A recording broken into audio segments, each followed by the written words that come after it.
Ambassador Galanti, I think we would like to start tonight's program with something that we think is right, the right thing to do. 2 weeks ago, on our news website, ThaiPBSworld.com, we ran a news article quoting a Thai medical doctor as saying that there were new strains of the coronavirus in Italy.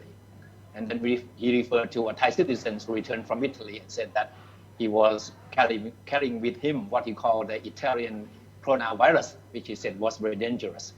And we want to set the record straight tonight that it has never been scientifically proven that there are new strands of COVID-19, not to mention Italian coronavirus. So in short, we want to apologize to you, Ambassador, for having caused some confusion and some misunderstanding from the news report.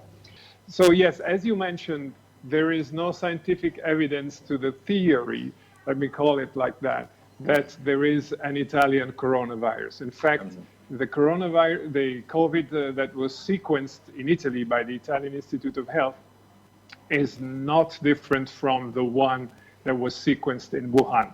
So let's say the reason why people thought it would be stronger, that the contagion in Italy was faster, incredibly fast, was mainly due to the fact that we were probably a couple of weeks in advance from the rest of the world. So we're looking today at other countries who unfortunately bypassed us, and I think of the United States, I think of Spain, and I think of other European countries who have numbers which are comparable to those of Italy. So this, I think, speaks volumes about the fact that there is one virus going around and not different national viruses. That's right. And even the Thai medical experts also concur with you on this point. They said that there has been no such thing as Italian coronavirus. So exactly.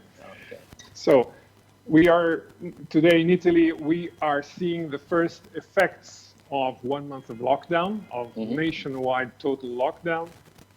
Because we see that the pace of new cases is slowing down a bit.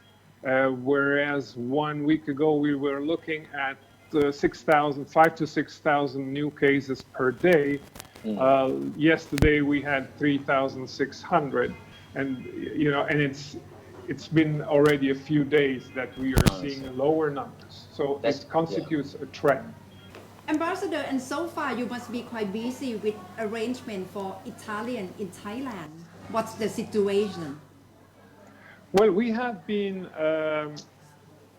of course, reassuring those who are resident here that they have no reason to be afraid. They have to follow the measures and to abide by the measures that are decided by the government, which is what they do. So this is number one. Of course, those who are temporarily here as tourists, we try to help them with also the assistance of other member states of the European Union to repatriate them, also with special flights back to Italy. Of course, they have the choice to decide whether they want to stay. In some cases, they prefer to stay, but in many cases, they decided to leave. So yesterday, I was at the airport in Suvarnabhumi to see off one Italian special flight, charter flight, that repatriated 100 of my fellow nationals to Italy, with a direct flight to Italy. So what is the formality for these people, then the Italians returning to Italy? Well, it's actually not very easy to go back to Italy because they have to follow a certain protocol, a certain procedure. They cannot board on buses, public services, etc. So they have to basically take a private, once they arrive to the airport or a train station, they have to take a private car, basically. So it's not easy for them. Of course, they have to report to the health authorities once they're back home, and they will have to quarantine. Of course, there's a general lockdown, but in their case, they have to quarantine, which means they have to self-monitor and report their condition to the health authorities for 14 days. I see. How tough is the lockdown in Italy compared to what happens in Thailand? Well, in Italy, it's a compulsory lockdown, meaning that basically everyone is at home, and the only people who are outside are, well, of course, the police, because they have to enforce the lockdown, and then the food chain, the supply chain of the food sector, so from the retail, let's say, upstream to the producers, and then utilities and critical services, but that's it. So the cities are empty. It's very striking when you look at videos and photos from Italian cities, because they are totally empty. Yeah. Ambassador, and what about the situation of medical personnel in Italy? Do they need more equipment, and what's their well-being right now? Well, the great challenge is the intensive care units, because what you want to do in this kind of pandemics is you want to make sure that everybody has access to intensive care units. So you want to keep, that's one of the reasons why you want to keep the contagion as low as possible. It's better a longer duration, but with a lower rate of contagion than a spike. Nevertheless, in our case, we had a spike, so the health system was severely under stress. We are starting to see a more sustainable pattern right now. One thing I would like to say, because it's been in the media a lot, and not only in Thailand but everywhere, there was the very inaccurate idea that Italy was kind of letting elderly people die, choosing young people to elderly people in what they call the triage.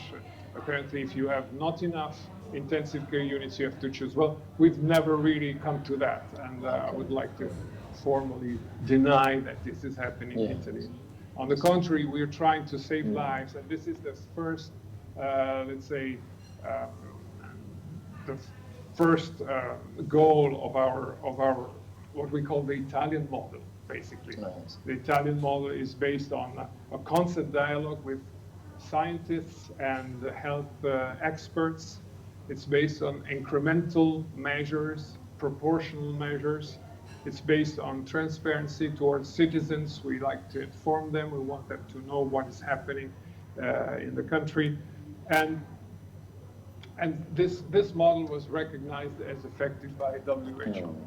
So I think so far we are quite proud of what is going on. Our health system is considered, globally speaking, one of the best.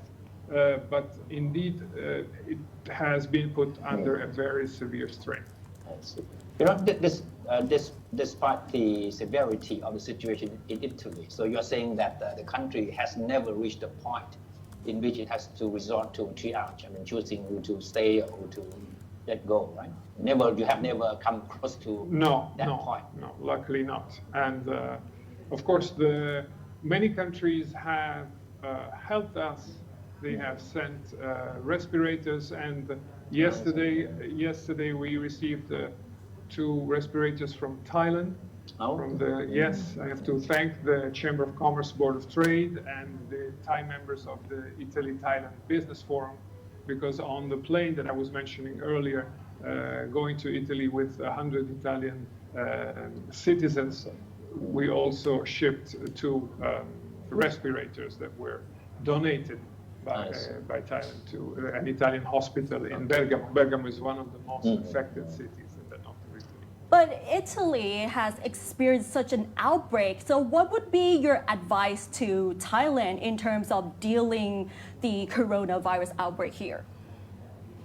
Well, I think that, like I said before, our model was to to follow the advice of scientists and health experts, which I think Thailand is doing, in fact, very much. And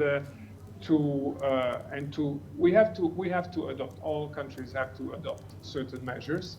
Thailand is doing this in an incremental way, very much like Italy.